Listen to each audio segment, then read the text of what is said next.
Amada familia, saludos y bendiciones a cada uno de ustedes y los que ya están conectándose con nosotros, que el Señor les bendiga. También a aquellos que nos van a escuchar a través de las redes sociales, le enviamos un abrazo fraterno, que el Señor les bendiga grandemente. En este momento vamos a tener un tiempo de oración y voy a pedirle a mi esposita que nos ayude dirigiéndonos en oración para empezar este tiempo. Mis hermanos, muy buenas noches. El Señor les bendiga. Qué bueno que podamos estar juntos. Una noche más. Gracias a cada uno de ustedes por estar siempre pendientes y a la expectativa cuando mi esposo manda el link de Zoom. Así que bienvenidos. Vamos a orar. Señor Jesús, gracias por esta noche especial. Gracias porque tú dispones en nuestro corazón aprender más de ti. Ayúdanos a ser nobles, a ser transparentes, a ser realmente llamados hijos tuyos. Padre, ayúdanos a quitar todo, quizás enojo, malentendido, alguna situación que esté quizás atormentando o quitando ese gozo de la salvación que tú nos has regalado. Perdónanos si muchas veces no confiamos en ti como debería de ser. Ayúdanos siempre a pensar de que tú eres nuestro papá, el Rey del universo y que en todo tiempo nos sostenemos de ti. Padre, y seguimos pidiéndote también por una hermana de nuestra congregación muy amada, nuestra hermana Mercedes. Sigue entubada, Señor, y ayúdanos a cada uno a que esté ella en nuestra mente y clamarte por ella. Gracias, Padre, porque sabemos que solamente en ti encontramos un refugio. Y gracias, Padre, porque esta noche queremos también encontrarlo. Te adoramos, te honramos y bendecimos a todas las personas que hoy se han conectado en Cristo Jesús. Amén. Amén. Qué bendición. Muchísimas gracias, esposita mía. Muy bien, vamos a abrir nuestras Biblias en el libro de Mateo, Mateo capítulo 26. Desde el 30 hasta el 46 vamos a intentar el día de hoy avanzar, revisando desde una directriz propiamente histórico-crítica. Ustedes saben que los procesos de estudio que nosotros desarrollamos es un proceso exegético más que hermenéutico. ¿Qué quiero decir con eso? ¿Cuál es la diferencia entre una exégesis y una hermenéutica? La hermenéutica es esa aproximación que realiza el lector y empieza a interpretar de acuerdo a su conocimiento. Entonces ahí desarrolla con un conocimiento más filosófico, empieza a hacer lo que ese lector piensa o cree que dice el texto. Eso es la hermenéutica, razón por la cual existen muchas hermenéuticas hoy por hoy dentro de lo que es el contexto y el análisis y el estudio bíblico. Pero lo que nosotros intentamos realizar es lo que se llama una exégesis. ¿Y qué es la exégesis? Es meternos en el pensamiento del autor, meternos en el pensamiento del escritor de aquel tiempo, aquel que está escribiendo, saber cómo era su contexto histórico, indagar desde el ámbito antropológico, cultural, arqueológico, sociológico, político, es decir, entramos a hacer una indagación de qué es lo que estaba sucediendo, la forma de actuar en ese periodo tiempo y qué le impulsó al autor escribir como escribió. ¿Para qué? Con un solo objetivo, sacar la esencia del mensaje. Y ese es nuestro objetivo, buscar esa esencia. Por eso lo que nosotros realizamos son estudios realmente exegéticos, histórico-críticos. Esa es nuestra directriz, eso es lo que hacemos.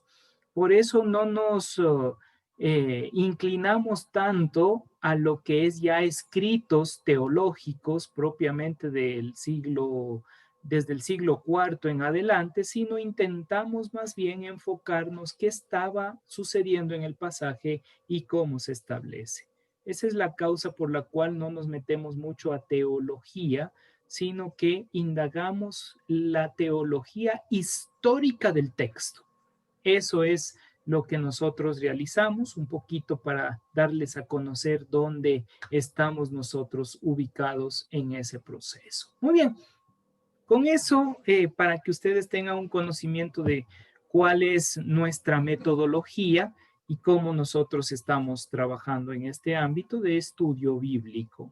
Con ello vamos al texto. Dice el capítulo 26, verso 30, que es el que nos toca hoy. Y cuando hubieron cantado el himno, salieron al monte de los olivos. Entonces Yeshua le dijo: todos vosotros os escandalizaréis de mí esta noche, porque escrito está: heriré al pastor y las ovejas del rebaño serán dispersas. Pero después que haya resucitado, iré delante de vosotros a Galilea. Respondiendo Pedro le dijo: aunque todos se escandalicen de ti, yo nunca me escandalizaré. Yeshua le dijo: de cierto, digo que esta noche antes que el gallo cante, me negarás 3 veces. Pedro le dijo: aunque me sea necesario morir contigo, no te negaré. Y todos los discípulos dijeron lo mismo. Oye, vamos hasta ahí, después entramos del 36 al 46.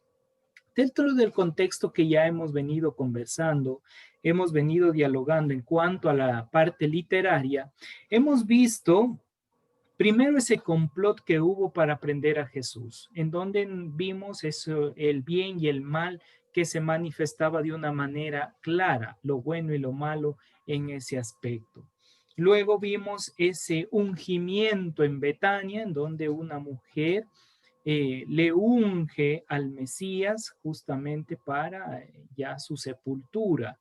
Luego hablamos un poco acerca de Judas, el momento que Judas dice cómo es posible que esto haga primero la mujer y después va y empieza a tener un diálogo con los principales sacerdotes para venderle, por así decirlo, a Jesús o engañarle en este caso para traicionarlo. Luego vimos la institución de la Cena del Señor y ahí aprendimos algo muy puntual, que sabiendo las cosas Jesús, a pesar de todo, cena con, en este caso, con Judas.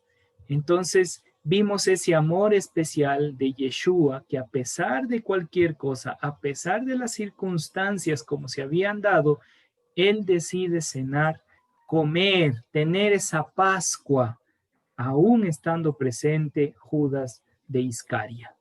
¿Sí? Y eso es como algo que realmente a uno le impacta, algo que es muy especial en ese ámbito. Y eso nosotros debemos aprender constantemente. ¿Sí? Luego de esto viene este anuncio. Ya hemos visto esta parte y dice: y cuando hubieron cantado el himno. Muy bien, ahí vamos a meditar un poco. Después de cada Pascua, el momento que realizan una Pascua, hay himnos que se cantan durante el proceso pascual de Pesaj, ¿sí? Para entender ya desde la festividad hebrea. El momento que se hace la festividad de Pesaj, la festividad de Pascua, hay que cantar los siguientes himnos, desde el Salmo 113 hasta el Salmo 118. Eso es durante el proceso de ese tiempo de cena de la Pascua, desde el Salmo 113 hasta el Salmo 118. Veamos un ratito qué nos dice estos salmos, o por lo menos hagamos el chequeo desde el Salmo 113.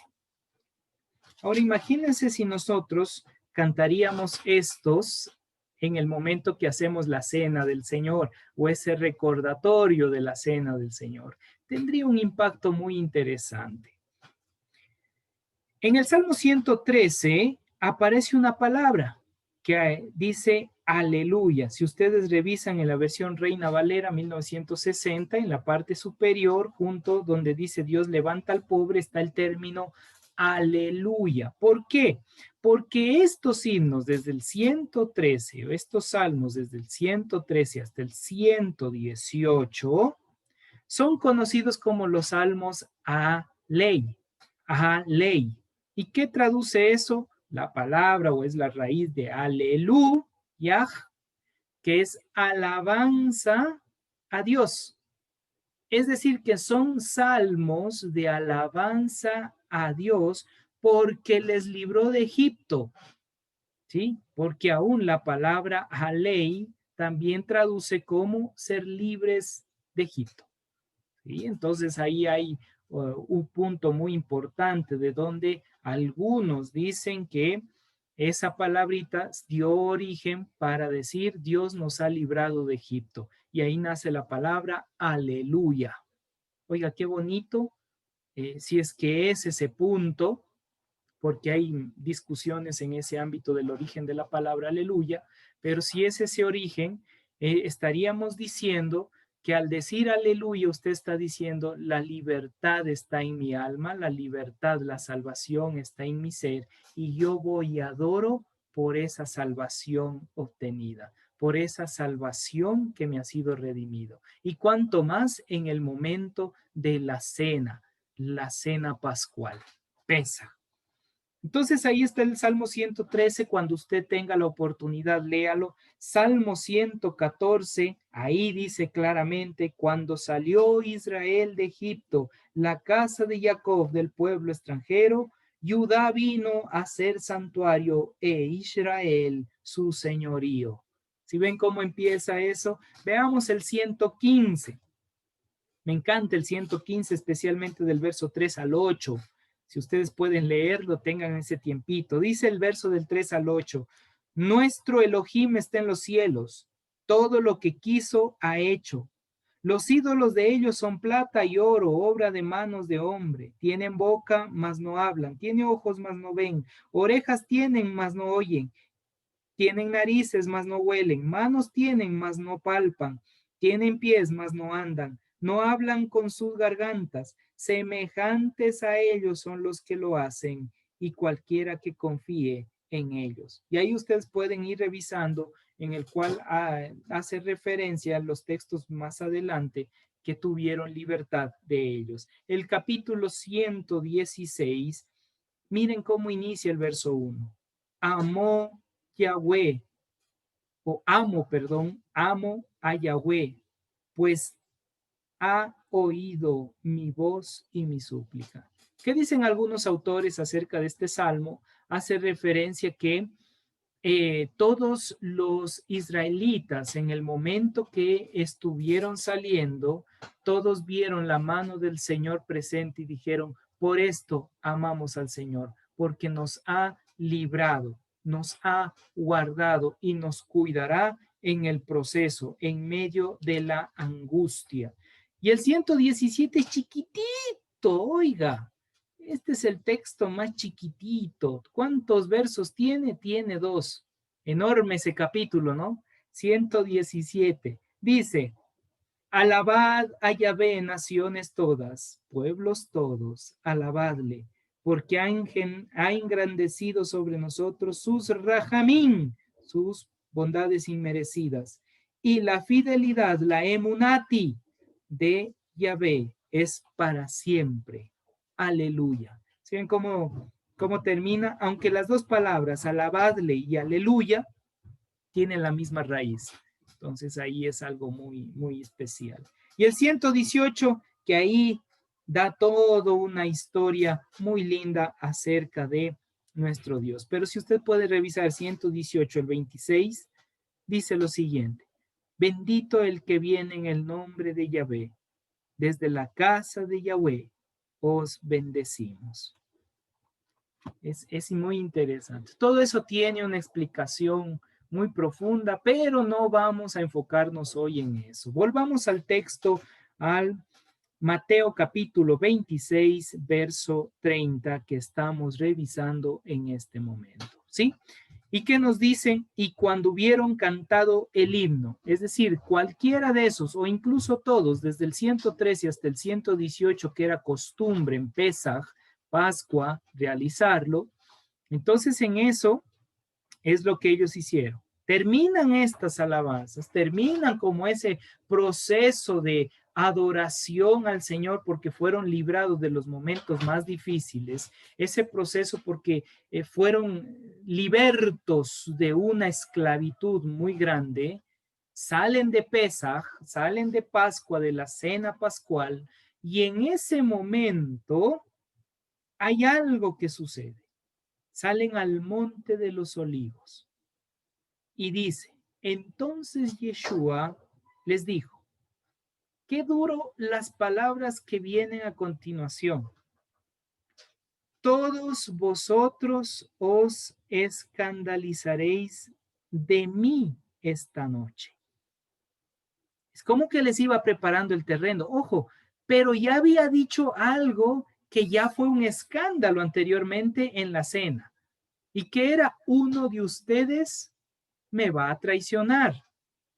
Y todos empezaron a hacer preguntas, ¿seré yo? ¿Seré yo? ¿Seré yo? Ya hubo un previo de escándalo. Pero antes de eso, también ya el Mesías venía diciendo, hey, voy a morir. Me es necesario ir a Jerusalén porque ahí seré entregado y voy a morir. Al punto que el mismo Pedro le va a decir, Señor, ten compasión de ti. ¿Cómo es posible que tú digas estas palabras? ¿Y qué le dijo el Mesías? Quítate de mí, Satanás. Pero aquí vuelve a expresar y dice, todos vosotros os escandalizaréis de mí esta noche. O sea, es duro, familia, por lo siguiente. Se supone que Pesaj es una festividad de esperanza. Se supone que Pesaj es una festividad de salvación. No era cualquier fiesta. No era como decir, me voy al cumpleaños de Lolita y ya. No, no era como ir solamente vamos a una fiesta patronal y se acabó. No, era la fiesta de libertad, de salvación, de esperanza, de oportunidad, como para que toda la gente salga, pero, hey, vamos a tener libertad nuevamente. Pero también hay profecías en las cuales decía que el Mesías se manifestaría en Pascua, en el Pesaj. ¿Por qué? Por esa cuarta copa que ya habíamos explicado la semana pasada, que se tomaban las tres copas y la cuarta quedaba para la manifestación del Mesías. ¿Sí? Eso habíamos explicado ya la semana anterior. Porque cuatro es las puertas, Dalet, Delet, que hace referencia a las puertas entre lo espiritual y lo material. Muy bien, cuando nosotros vamos observando ya estos detalles, ahora usted vaya poniéndose en los zapatos de los discípulos. Que usted esté esperando al libertador, usted esté esperando al Mesías prometido, tiene esa necesidad, esas ansias de ver al Mesías. Y aparte de eso, usted es celote, es de Iscaria, ustedes de aquellos grupos subversivos, celosos por su nacionalidad, por su nación, y que el Mesías para ellos era el mero que les iba a dar la oportunidad de esa libertad tan grande, y el Mesías le diga, hey, se van a escandalizar esta noche. ¿Cómo usted empieza o empezaría a mirar las cosas? Que usted esté esperando que alguien va a llegar y ya lo está conociendo y al final le dice yo no soy. O al final le dice yo tengo que morir. O sea, le rompe la perspectiva, le rompe el pensamiento a usted y empieza a tomar una nueva directriz que usted jamás imaginó. ¿Cómo se sentiría usted? Quizás muchos de nosotros reaccionaríamos con ira, enojo o quizás decepcionados, tristes, abatidos por esa causa. Y es por eso que el texto hace referencia a esto. Mateo está escribiendo y Mateo fue uno de los que estaba presente en ese lugar. Entonces está escribiendo de primera mano. los acontecimientos en ese momento. Entonces, ¿qué dice? Se escandalizarán de mí esta noche, porque escrito está, heriré al pastor y las ovejas del rebaño serán dispersas. ¿Dónde dice eso? Obviamente en Zacarías capítulo 13, verso 7. Zacarías, vamos a ver a nuestro amigo Zacarías, capítulo 7, perdón, capítulo 13, verso 7. Veamos lo que dice el 13:7. Levántate, oh espada, contra el pastor y contra el hombre, compañero mío, dice Yahvé de los ejércitos. Heriré al pastor y serán dispersas las ovejas, y haré volver mi mano contra los pequeñitos. Recordemos que eso ya habíamos revisado un poco cuando habíamos hablado de los puntos escatológicos del capítulo 24 y el capítulo 25. Recuerdan un poquito de eso, ¿verdad? Entonces, ahora vamos nuevamente a observar eso. Hay una palabra de profecía en el proceso. Si ustedes se dan cuenta, aquí hay nuevamente un diálogo escatológico. Y él está diciendo, se debe cumplir lo dicho por el profeta. Recuerden que Mateo toma mucho del Antiguo Testamento, especialmente de los Nevín, de los profetas, para mostrar que realmente Yeshua era el Mesías, para dejar claro ese panorama, ¿sí? Entonces ahí nosotros ya podemos tener una directriz de entender lo que está sucediendo. ¿Qué es lo que está sucediendo? Está desarrollando la profecía de Zacarías. Entonces ya se cumple esta escatología, ¿sí? Eso es para entender. Veamos el 32. Pero después que haya resucitado, ahora, ¿quién creía en la resurrección de entre los muertos? Recordemos un poquito. ¿Los saduceos o los fariseos? ¿Quiénes creían en la resurrección? Los fariseos. Por eso los fariseos son conocidos también como rabinos, ¿sí? Y ellos creían en la resurrección de los muertos, a diferencia de los saduceos. Los saduceos no creían en la resurrección de entre los muertos. Entonces aquí hay una enseñanza, una doctrina, una teología histórica de la resurrección presentada por el grupo fariseo. ¿Quiénes son sus más grandes exponentes antiguos, antes del Mesías? Es Gilel y Shammai, ¿sí? Gilel y Shammai son los más grandes exponentes de la línea farisea. Pero ¿quién más creía en la resurrección de los muertos y eran muy escatológicos, es decir, de los tiempos finales? Eran los esenios. Entonces ya tenemos dos grupos en esa línea. Fariseos y esenios creían en la resurrección de los muertos, pero los esenios eran más escatológicos, más apocalípticos. Y eso vamos a aprender muchísimo en el curso de apocalíptica que vamos a tener a partir del mes de febrero. Mediados de febrero arrancamos ese curso. Muy bien.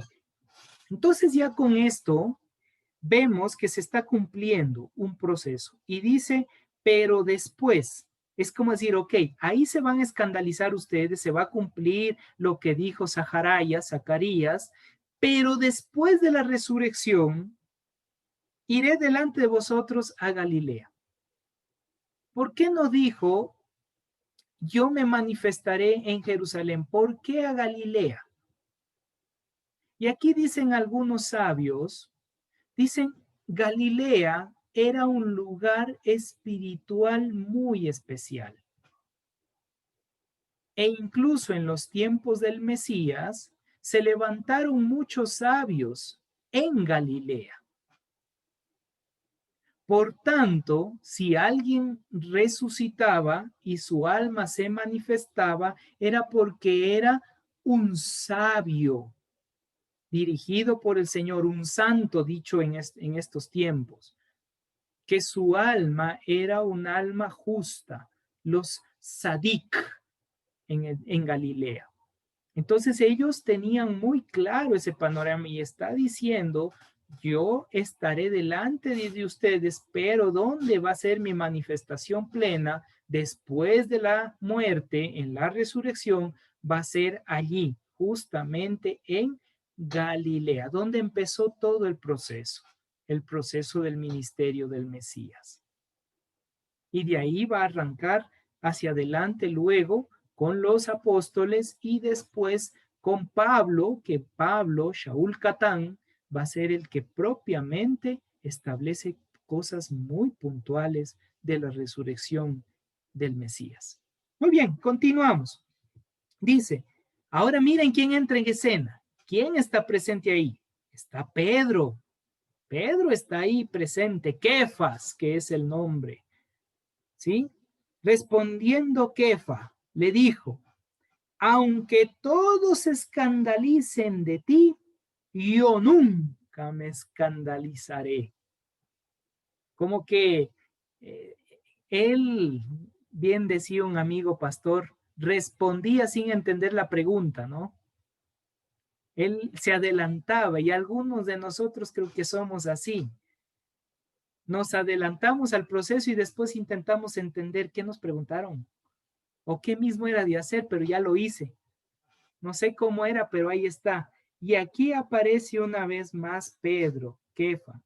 Pero miren la respuesta. Ahora cuando dice escandalizarse, hay algunos autores que hacen referencia a que esta palabrita no solo tenía que ver en el ámbito de que me voy a sorprender o me voy a asustar o voy a entrar en esa, estar sin saber qué hacer, sino que dice también algunos autores que hace referencia a que son afectados en la parte emocional, a tal grado que puede la persona quedarse como en shock, sin saber qué hacer. O sea que hace referencia también esa palabrita como quedarse en shock sin poder moverse y sin realizar ninguna acción. Ahora, si revisamos el texto más adelante, ¿qué sucedió con los 11 o bueno, con los 10 personajes? Porque el uno niega, pero sí va junto, pero el otro va y se suicida. Los 10 desaparecen de la escena, aunque Juan va a aparecer más adelante, ¿no? Va a ingresar más adelante Johanan Juan. Pero se quedaron así, se escandalizaron a tal nivel que sus emociones les bloquearon. No supieron qué hacer, no supieron cómo reaccionar. ¿Se da cuenta? Pero Pedro dice, no, aunque los demás estén así, yo no voy a realizar eso. Aunque en parte lo logró Pedro, pero después sufrió las consecuencias. Miren lo que dice el 34. Yeshua les dijo, de cierto te digo, que es en el texto arameo de cierto, hey, atento, como decirle Pedrito, agarrándole la cabeza, hey, Pedro, entiende esto, ¿sí? Algo así, hágase la imagen, el contexto de esa palabra. De cierto te digo, que esta noche, antes que el gallo cante, me negarás 3 veces. Y aquí entra nuevamente la numerología que era común en el tiempo antiguo para explicar algo más profundo. ¿Por qué 3? Porque 3 significa unidad perfecta, ¿sí? Y dice, me vas a negar 3 veces, es decir, va a ser una negación a tal nivel que ni tú mismo vas a comprender lo que estás haciendo. Oiga, qué increíble. Y aquí viene una gran enseñanza si hacemos un puente hermenéutico a nuestra realidad actual, que si nosotros A veces nos dejamos llevar por las emociones, nuestros sentimientos, sin entender la voluntad de Dios, sin entender los principios que son eternos, cometemos tal nivel de errores que no nos damos cuenta, al punto que podemos llegar a negar y después vamos a caer en cuenta lo que hemos hecho. Por eso hay que tener, amada familia, mucha sabiduría en nuestra forma de actuar por causa de las emociones. Si usted es de esas personas sanguíneas o coléricas, le va a ganar sus emociones. O si es melancólico, también le va a ganar sus emociones. Y después va a entrar en crisis. Es mejor estar advertido. Sí, vamos a entrar en crisis y en muchos casos incluso podemos negar al Todopoderoso por estar todo emocionado, pensando que estamos haciendo bien, nos dejamos dominar en masa y vamos en contra de la voluntad de Dios. Y si usted analiza esto, psicología social y psicología en masa, y usted puede ver que la programación neurolingüística, que hoy por hoy se utiliza muchísimo, que es muy buena, no puedo criticarlo, es excelente la programación neurolingüística, pero cuando es utilizado para manipular a un grupo, a una masa, las personas van a ser engañadas dentro de las mismas iglesias, porque se dejan llevar por las emociones y el que está dirigiéndole sabe el punto neurálgico de esas personas y empieza a manipular en esa línea y obtener lo que él quiere. Y la persona después reacciona y dice, ¿qué pasó? ¿Qué hice? Y eso es lo que va a suceder también con Pedro. Y nos va a suceder a nosotros si no estamos nosotros analizando, revisando, viendo. Si nos dejamos llevar solo por las emociones, podemos caer también en negar a Dios pensando que le estamos adorando. Mucho cuidado con eso. Mucho cuidado. ¿Sí? Muy bien. Entonces, continuamos. Luego dice, Pedro le dijo, miren cómo responde Pedro, a pesar de que el Mesías le agarró y le sacude, le dice, ve Pedrito, escucha esto, a pesar de eso, no hace caso, le dice, a ver, aunque me sea necesario morir contigo, miren esas expresiones. Claro, obvio que iba a responder así, porque ¿qué dijo en versos anteriores? Aunque todos se escandalicen, yo no me voy a escandalizar. Entonces, en respuesta a sus palabras y argumentando, él dice ahí, aunque me sea necesario morir contigo, no te negaré. Pero miren, como siempre, la línea del líder, el resto, ¿qué dijo? No, pues si Pedro dice eso, nosotros también nos lanzamos. Tampoco te vamos a negar. Eso dicen todos, y todos los discípulos dijeron lo mismo. Bueno, ustedes ya saben la historia en qué termina, ¿no? Que el resto sale corriendo, ¿no? Pedro se queda ahí como, ¿qué pasó aquí? Pero a la hora del té, todos salieron corriendo, todos huyeron. Veamos lo que dice del 36 al 46, todavía tenemos tiempo. Entonces, miren, aquí ya cambió el lugar geográfico, estaban como caminando o dirigiéndose al monte de los olivos, estaban ahí, ¿no? Salen del monte, pero llegan a un sitio, algunos dicen que era como una finca, para tener una idea actual, ¿no? Que se llamaba Getsemaní. Ahora, ¿qué significa en este caso Getsemaní? Algunos dicen Gem, otros dicen Gam. El término propio en arameo es Gam Shemani. Así, Gam Shemani en arameo. Gam es jardín, ¿sí? Shmani. Shmani significa prensa. También es lagar. ¿Sí? Entonces, Gam Shemani significa como el jardín de la prensa. No estoy hablando aquí en Quito, no. Acá hay la prensa que es otra cosa. Jardín de la prensa. ¿Sí? Ahora, ¿y qué me ayuda a entender eso? ¿O cómo me ayuda a entender eso? Significa el lugar donde va a fluir aceite. O sea que ese lugar no era cualquier lugar. Era un lugar importante porque si ahí se podía eh, sacar aceite, prensar, por así decirlo, los olivares y tener el aceite era muy importante. Y ahí ya tiene un símbolo con la presencia del Mesías. ¿Por qué? Porque el Mesías tenía que ser ungido ¿con qué? Con aceite. Oiga, qué interesante. Y va a estar justo donde se va a sacar aceite. Entonces va a ser un lugar estratégico en el ámbito espiritual y de representación de Mateo para las personas que leen el libro. Porque van a decir, está en Gam Shemani, en el jardín de la prensa, está en ese sitio donde el aceite fluía y el Mesías va a estar presente ahí.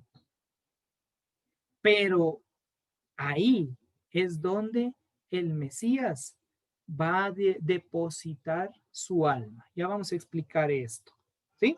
Luego dice, entonces llegó Yeshua con ellos a un lugar que se llamaba Gam Shemani y dijo a sus discípulos, sentaos aquí. Entre tanto que voy allí y oro. ¿Sí? El término que está utilizando es proseusomai. Ya habíamos explicado cuando hablábamos acerca de la oración, el proseuge de lo que es Mateo capítulo 6, versos desde el 5 en adelante, si no estoy equivocado. Habíamos hablado de proseuge. Aquí es voy a orar, voy a entregar mi alma. ¿Sí?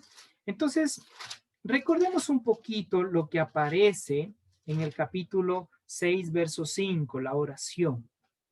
Porque la palabra se repite. Y si la palabra se repite es porque hay una importancia especial. ¿Sí? Y ahorita vamos a compartir nuestro pizarrón. Aquí está. Entonces tenemos la palabra en hebreo. Proseuge. Ahí está. ¿Sí? Esa es la palabra que traducida es oración. ¿Sí? Pero esta palabra tiene tres raíces. Pros y pros es la primera. ¿Qué significa? O nos ayuda a identificar, por así decirlo, quién es él y quién soy yo. ¿Sí? Me ayuda a identificarme. Es una palabra de identidad, saber quién es él y quién soy yo. La segunda es la palabra eu, que viene de la raíz eurisco. Y esto se traduce como que yo encuentro algo que me ayuda a transformar mi existencia. Es decir, que es algo que transforma. ¿Ya? Y la última tenemos G, que es de la raíz haris. Y haris ya conocemos en griego, hace referencia a don o regalo. Pero también es referente a vida plena. Oiga, qué lindo. Ahí está la palabra oración, que era utilizada por el Mesías, utilizada por Mateo en cuanto al griego, proseuge. ¿Qué entendemos entonces con la oración? que es reconocer quién es Él y quién soy yo para entrar en un proceso de intimidad. Y ese proceso de intimidad es transformador. ¿Por qué? Porque ahí yo puedo hacer mi catarsis, puedo hacer mi terapia. Entonces se vuelve un acto terapéutico delante del Señor y al salir de ahí, yo empiezo a mirar la vida desde otra realidad. Eso viene siendo la oración. La oración no es para simplemente decir, yo sé lo que voy a orar y le voy a sorprender a Dios con mi oración. ¡Ja! Van a ver cómo yo les sorprendo. No, no, no. O intentar decirle algo que él no sepa, porque eso es muy común en nosotros, ¿no? Señor, tú sabes que yo necesito eso. Sí, él sabe.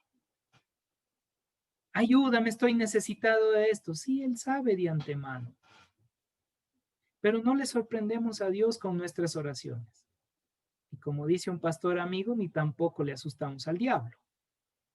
Entonces, es para que yo reconozca quién es Él y quién soy yo, para entrar en ese acto terapéutico de transformación integral de vida, para entender, comprender cómo debo vivir. O sea que es como realizar una introspección en donde, en lugar de decirle a Dios lo que me está pasando, es empezar a entender la voluntad de Dios en lo que estoy viviendo, en la realidad que estoy pasando. Si usted está pasando un momento difícil, un momento de angustia, ese acto de entrar en intimidad le ayuda a entender la voluntad de Dios, el propósito de ese momento de angustia. Y repito esto a petición de mi querido David. El momento que nosotros entramos en ese acto de intimidad con Dios, que es la oración, no le sorprendemos a Dios con lo que decimos o pensamos. Más bien, la oración es reconocer quién es Él y quién soy yo para entrar en ese acto de intimidad y proceso terapéutico en mi vida, para tener o para vivir una nueva vida. Ahora, al estar en ese tiempo de oración, yo empiezo a entender el sufrimiento, la angustia, la amargura, el problema que estoy pasando. Empiezo a entender que tiene una causalidad, un propósito. Y ese propósito está en los planes de Dios, en los planes divinos. Y el momento que yo entiendo en mi oración que eso, mi sufrimiento, mi angustia, mi dolor, está en el proceso y en los planes divinos, en la voluntad de Dios, al salir de la oración yo ya salgo con una nueva manera de pensar y ya puedo soportar ese momento de dificultad. Puedo salir confiado porque entiendo que aún esa dificultad está para prepararme, para ayudarme. Entonces, la oración es para que yo reconozca la voluntad de Él en medio de mis aflicciones y no para que Dios haga mi voluntad ante las pruebas.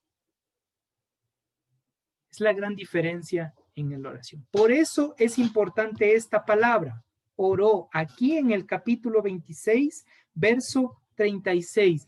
¿Por qué? Porque él no entra a la oración, y eso hay que entender. El Mesías, Yeshua, no entra a la oración para intentar convencerle a Dios que no va a pasar por ese trago amargo, sino entra para fortalecerse en medio de ese acto de voluntad que él sabía que tenía que vivir y tener la fortaleza y la certeza a las próximas horas de sufrimiento.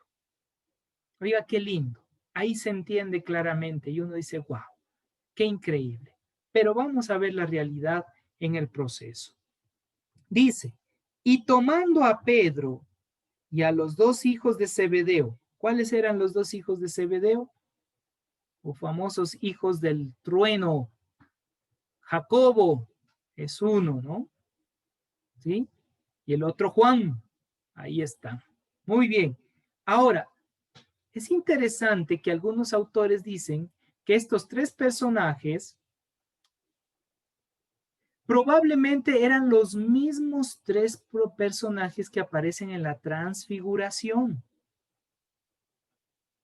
O sea, que por un lado ellos le ven al Mesías transfigurado, ven esa realidad de lo que él era, ¿sí? La milza que es en el arameo la esencia divina, y ahora van a ver también en el lado de la búsqueda, de ese momento de angustia delante del Padre. Y luego dice el texto, comenzó a entristecerse y a angustiarse en gran manera. Lupeo es el término griego que se utiliza y eso significa entristecerse, llegar a un momento de aflicción. ¿Pero en dónde? ¿Aflicción física? Lupeo típicamente se utiliza para entender el sufrimiento y dolor en la mente, en los pensamientos. Era como una lucha interna.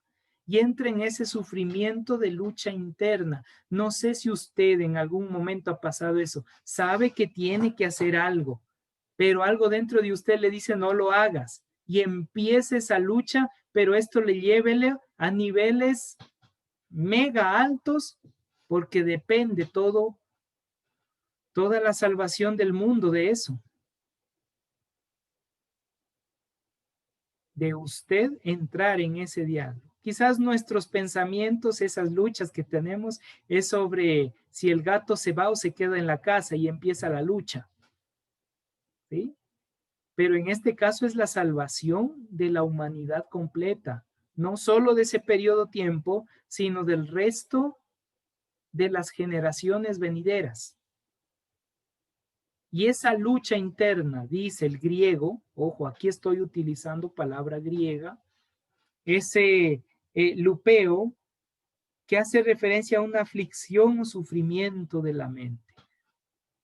¿Qué lucha tan grande no tendría en sus pensamientos, en su mente, que necesitaba estar acompañado?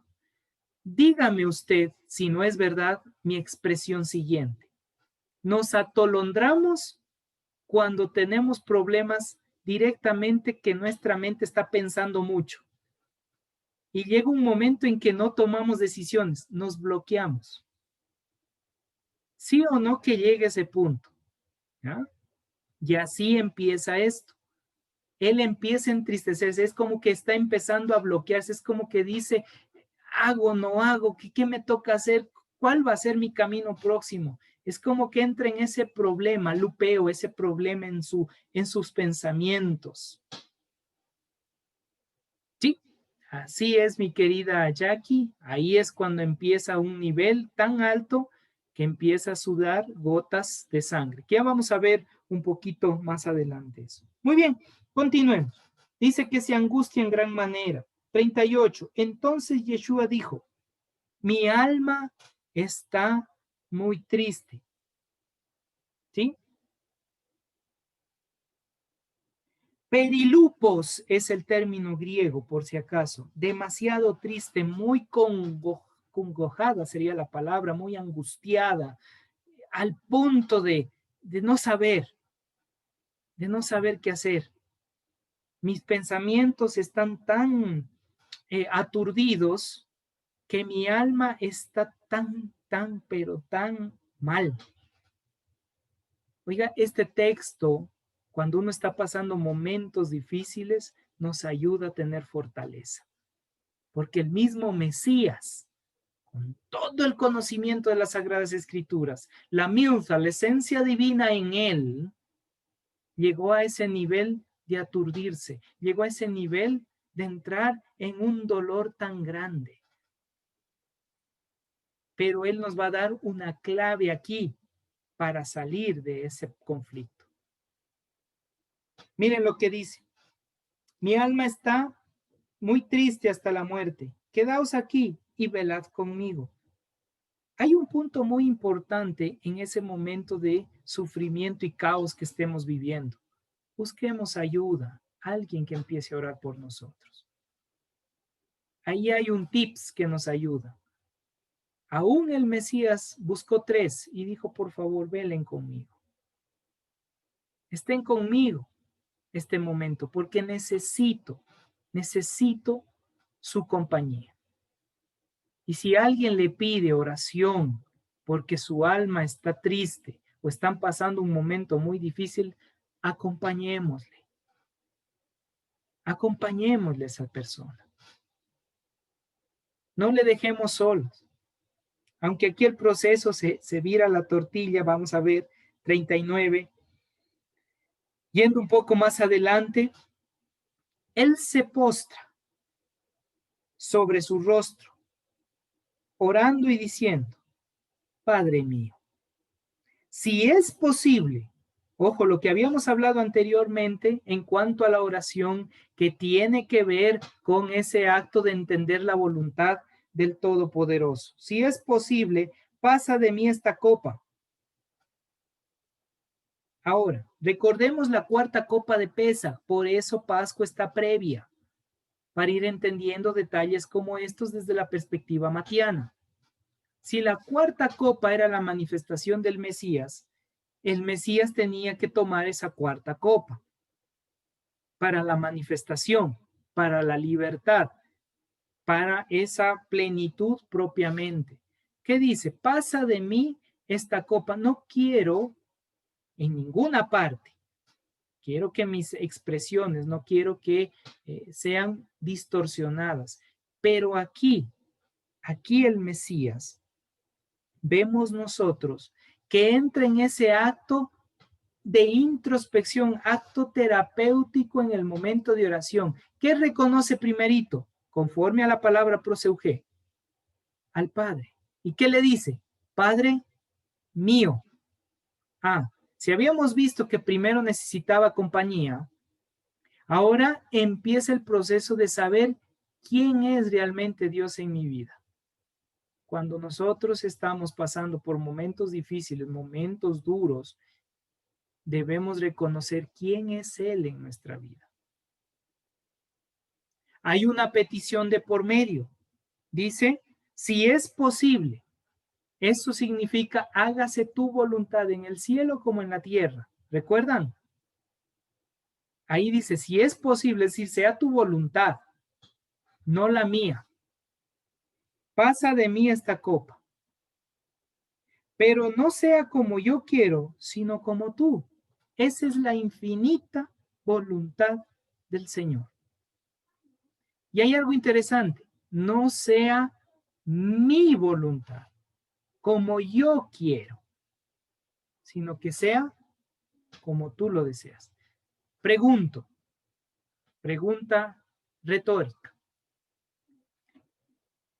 ¿Hemos orado nosotros así diciéndole, Padre, necesito sanidad, pero que no sea mi voluntad sino la tuya? ¿O le hemos dicho, Señor, declaro en este momento por sanidad? Y como que Dios tiene que obedecer. Oiga, qué atrevimiento.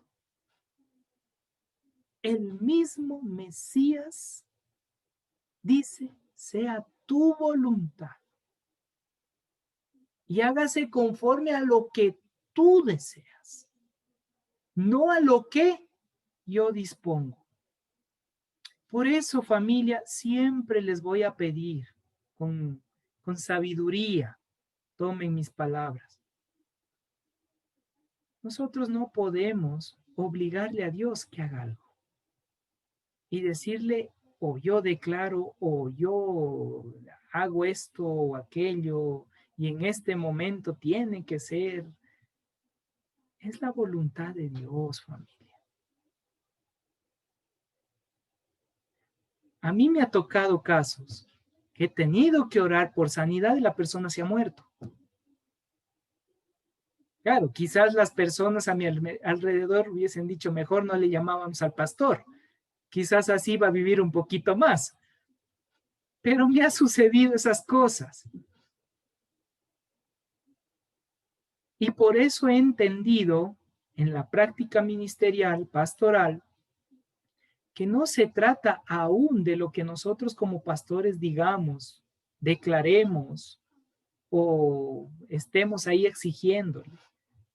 Es la infinita voluntad de Dios. Traemos esperanza, oramos por esa restauración, anhelamos la restauración, pero queda en las manos de Dios.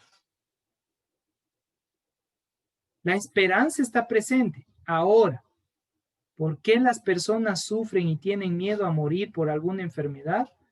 Es por la soledad y porque su alma no está lista y preparada para tener un encuentro con el Señor. Y eso es duro. El momento que mi alma no está preparada para el encuentro con Dios, yo voy a patalear, sufrir y llorar en este mundo.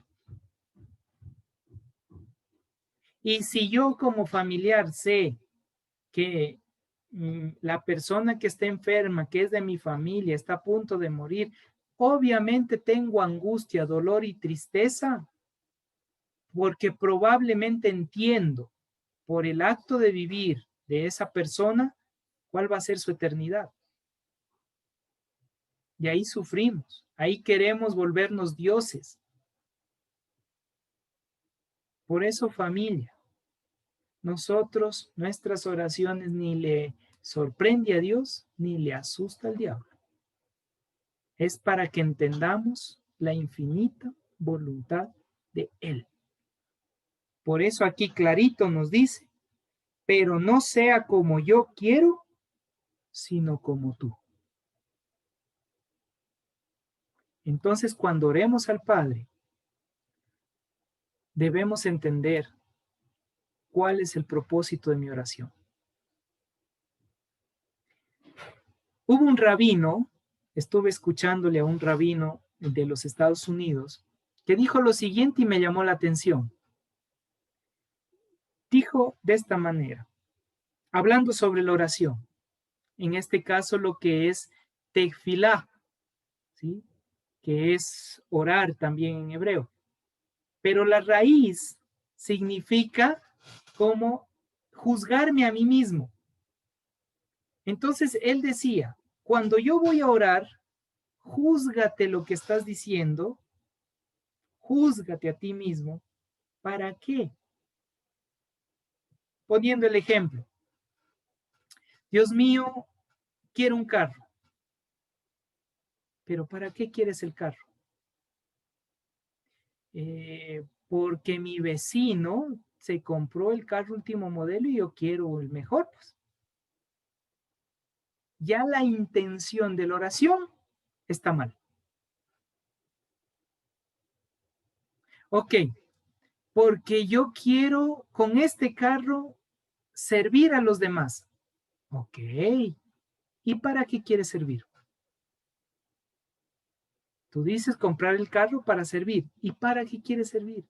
Bueno, quiero servir para yo sentirme bien. Ah, cuidado.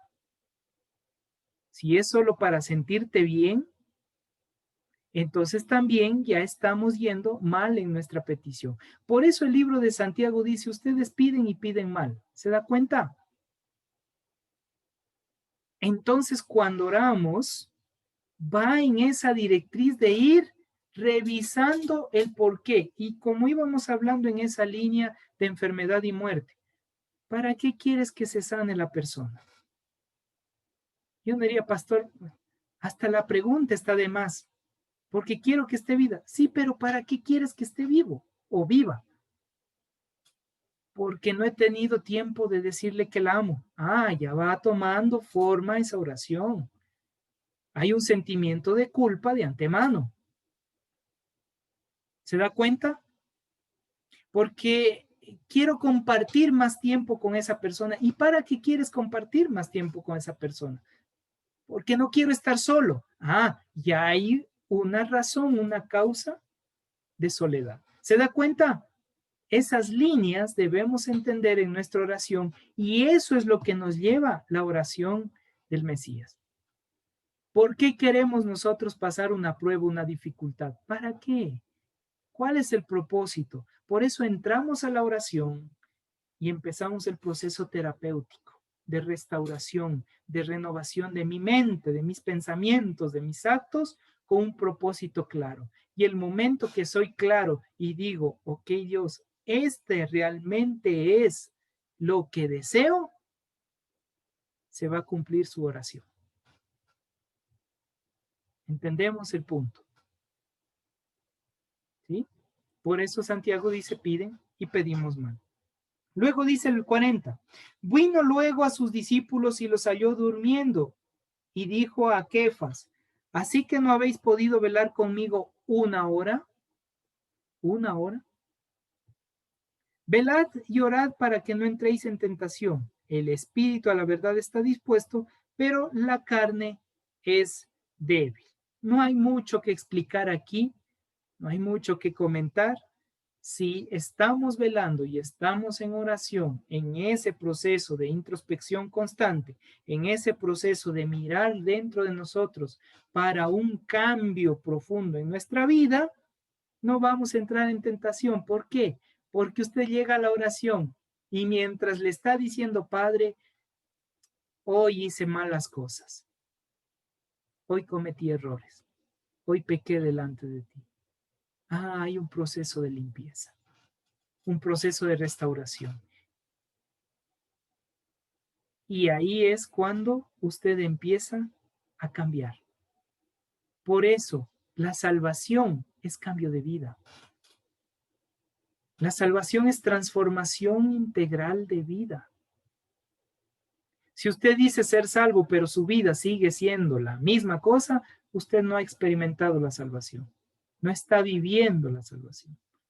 La salvación es ese cambio, esa transformación constante para cada día ser mejor y disfrutar en la construcción del reino esta vida hermosa que hemos recibido.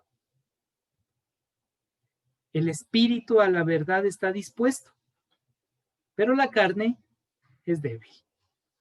Así que estemos atentos. El espíritu está dispuesto a pedir bien, pero la carne que dice, no, pues Señor, yo necesito esto. ¿Pero para qué? Para la rumba rum.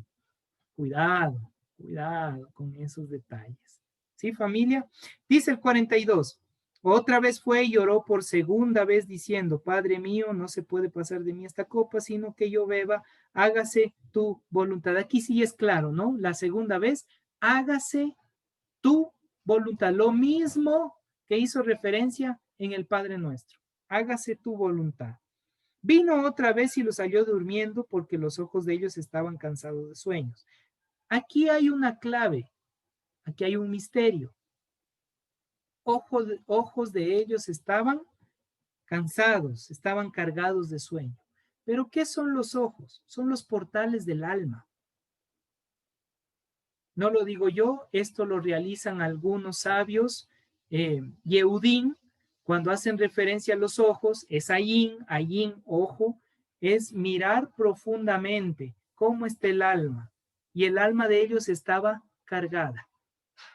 ¿Sí? No era solo físicamente. Eso es lo que el texto nos quiere mostrar. No solo es físico, sino que hay una carga interna en su alma que todavía no entendían, no comprendían, hasta que tenía que suceder lo que va a suceder a continuación. Y ahí nace una pregunta. ¿Qué cargas estamos llevando nosotros en nuestra alma que no nos compete llevar? ¿Qué cargas estamos llevando? Puede ser la carga de la familia, puede ser una carga histórica de mi vida pasada,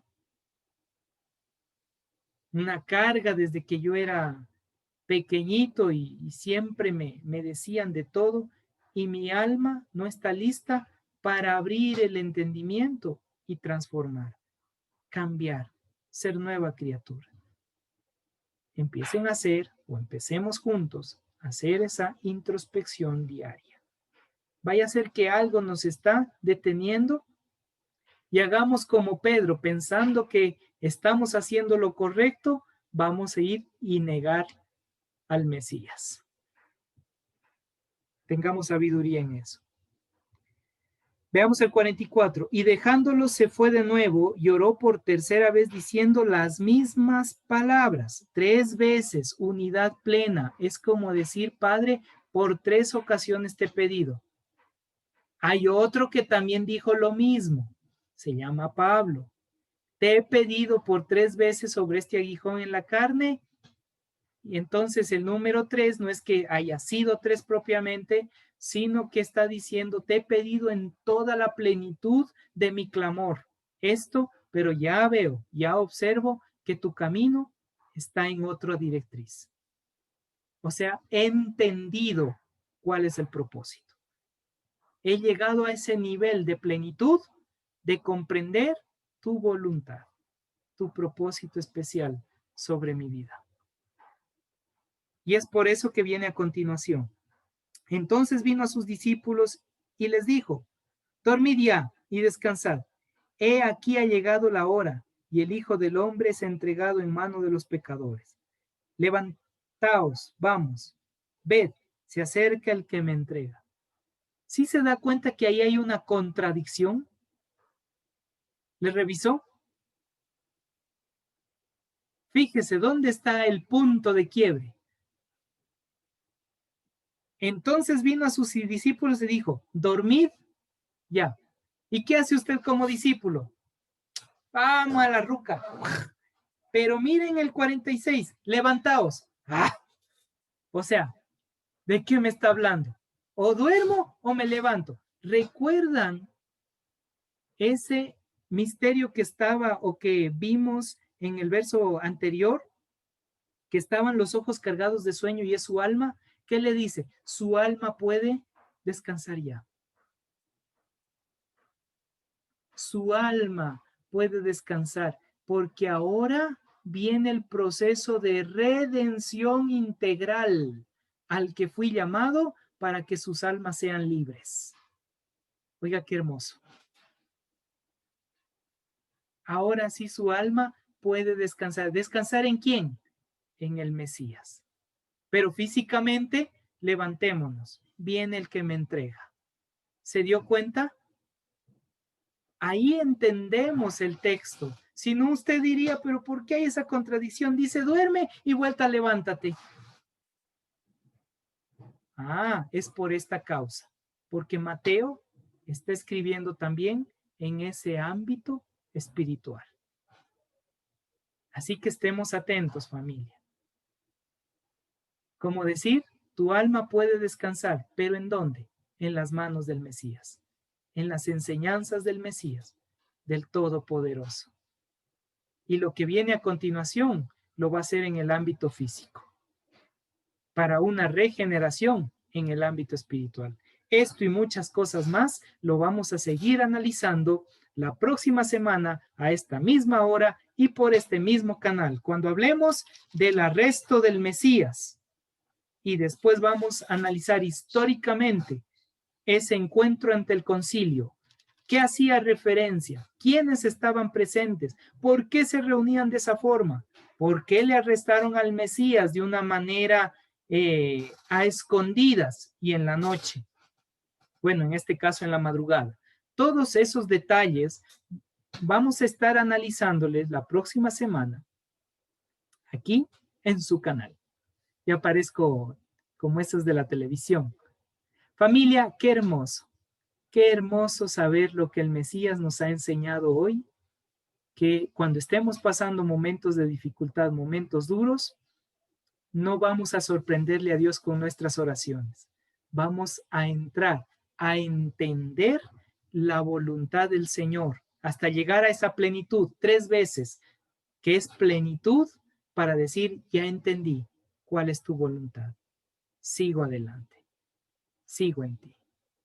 Vamos a orar. Vamos a darle gracias al Señor por este tiempo que hemos tenido, este tiempo especial de disfrutar en la presencia de nuestro Señor Todopoderoso. Y voy a pedirle, en este caso, que nos guíe en oración. A ver, hay una persona que nos está visitando, nuestra hermana Irina. No sé si su audio está bien. ¿Sí? ¿Nos puede guiar en oración, por favor? Sí, con mucho gusto puedo hacerlo. Amén. Señor Dios, Padre de los cielos y la tierra, queremos darte las gracias, Señor, por el privilegio de poder aprender de tu palabra, Dios. Gracias por el privilegio de poder buscarte, Señor, por poner en nuestro corazón el deseo de conocerte, Padre. Gracias también te damos, Señor, por el privilegio que dejas, Dios, tan abierto para cada humano, para poder caminar a nuestro propio ritmo, a nuestro propio camino, para poder acercarnos a ti. Y gracias también porque has dejado un libro lleno de instrucciones, de secretos, de magia para poder descubrir tu esencia y tu divinidad. Nuestro deseo ardiente, Padre, es poder conocer de ti, Señor, y es poder entender tus misterios y poder llegar a tu presencia, Señor. Gracias te damos por el privilegio, Padre, de poder orarte este momento y estar reunidos en tu nombre. Todo esto, Padre, te oro en el nombre de Jesús, tu Hijo. Amén.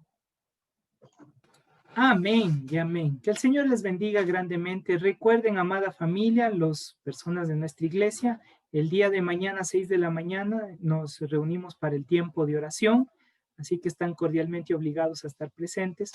Y conforme a los formularios que fueron enviados, ustedes toman la decisión porque arrancamos el curso de Pentateuco, ¿sí? El curso de Pentateuco, vamos a revisar el día en que más votos tenga, ese día se escogerá, al igual que el horario. Pero vamos a tener la primera reunión, Dios mediante, este domingo a partir de las 6:30. Este domingo 6:30 será nuestra primera reunión para seguir el curso de Pentateuco, y ahí nos ponemos de acuerdo el horario exacto que todos se pusieron. Así que solo por este domingo vamos a mantener eso, y de ahí, conforme al horario que se establezca con la mayoría, ¿sí? Sin más, amada familia, un abrazo. Nos puede enviar también las peticiones de oración. En unos minutos le vamos a estar enviando el link para las peticiones de oración. Una linda noche. Que el Señor les bendiga grandemente.